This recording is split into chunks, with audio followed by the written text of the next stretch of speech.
Bonjour à tous, bienvenue dans cette nouvelle vidéo. Aujourd'hui, j'ai envie de vous parler des réactions post-traumatiques. J'ai beaucoup de patients qui arrivent, qui ont vécu un trauma et qui vont, bien sûr, c'est complètement humain, se comparer à l'autre et pas comprendre pourquoi machin ou machinette qui a vécu le même trauma qu'eux s'en sort mieux, je mets des guillemets parce que c'est mieux à leur sens. C'est important de comprendre que les réactions post-traumatiques, elles découlent d'un ensemble de 3 facteurs.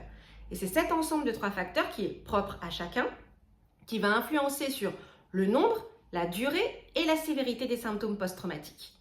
Alors ces 3 facteurs, c'est quoi? C'est déjà comment j'étais avant le traumatisme.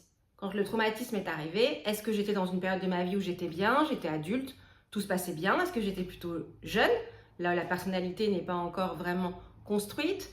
Est-ce que j'avais déjà vécu un trauma? Est-ce que j'étais dans une période de stress? Voilà, comment j'étais avant. Après, il y a le pendant, il y a l'événement traumatique en lui-même. Est-ce que c'est un événement qui a eu lieu une fois? Est-ce qu'il a eu lieu plusieurs fois?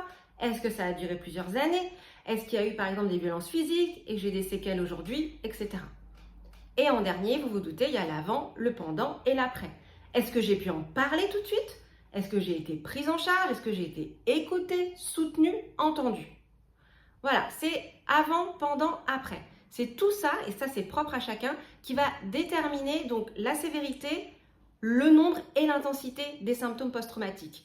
Et c'est important d'avoir ça en tête pour vous, pour éviter de vous comparer, parce que bien souvent on va se comparer, surtout maintenant à l'heure des réseaux sociaux, il y a beaucoup de gens qui font des témoignages, qui ont vécu des traumas et qui témoignent en disant que tout va bien, etc.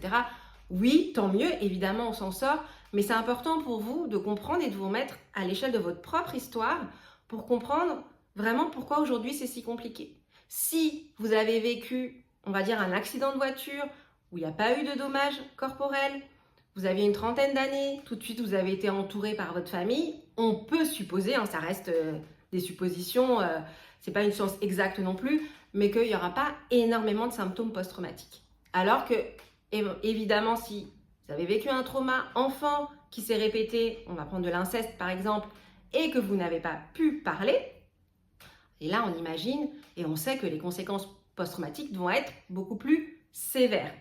Donc c'est important de savoir et d'avoir, moi je dis toujours d'avoir de la douceur envers vous pour comprendre aussi tout ça. Comme n'importe quel événement, le trauma, s'il arrive un moment de ma vie où c'est déjà compliqué, bah forcément ça va être plus difficile aussi de s'en remettre. On s'en remet, mais ça va aussi être plus long de s'en remettre que si ça arrive et que tout va bien.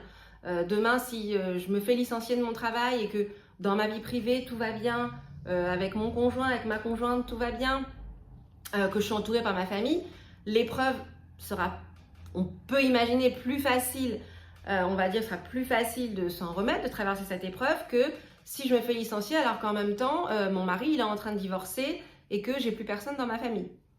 Donc c'est très très important de ne pas s'arrêter au trauma et de comprendre aussi le contexte. Et ça c'est quelque chose sur lequel on travaille aussi en thérapie, puisque c'est très très important pour vous de comprendre pourquoi vous en êtes là aujourd'hui, pourquoi il y a des souffrances, parce que bien souvent j'entends, et effectivement c'est très douloureux, hein, le traumatisme, il y a un événement traumatisant donc qui est très douloureux, et puis après il y a des conséquences, il y a des symptômes parfois pendant des années et des années, et très souvent forcément vous en avez marre, et ça je l'entends, mais c'est important de comprendre tout le contexte et tout ce qui a pu amener aussi à tous ces symptômes. Mais quand même, je voudrais finir sur une bonne note, évidemment qu'on s'en sort, même si ça peut prendre un petit peu de temps. Prenez soin de vous et à très vite. Au revoir.